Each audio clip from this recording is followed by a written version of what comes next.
छमक होटल लाली लगा के गे मंचला रिकॉर्डिंग स्टूडियो करिया ससुरा चलन बजे लगे देखते मुँह फेरा ले लगे ससुरा चलन बजे लगे देखते मुँह फेरा ले लगे केला शादी ने हमरा बता के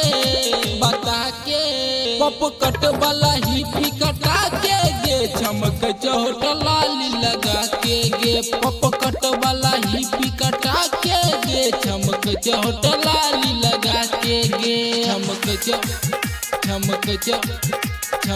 होटल लाली लगा के गे चमक होटल लाली लगा के गे 4 दिन ससुरा में रहल पैर गेल गुमान गे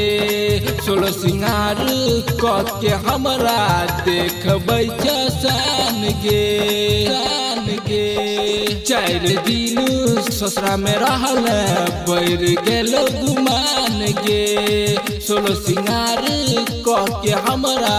देखबै सान गे तू अपन साड़ी के पल्लू लटका के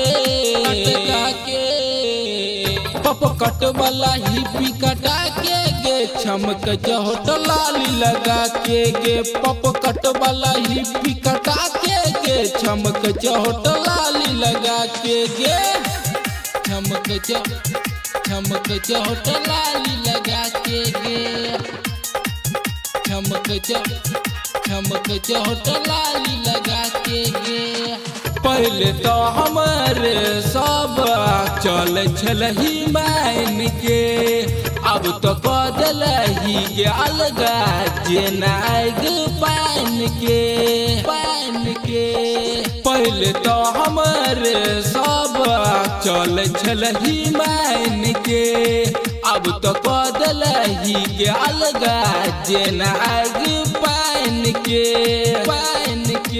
सवान भर के दिल दुखा के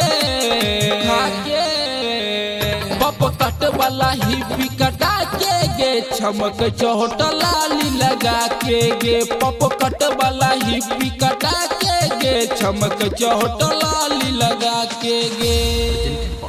Savaria Music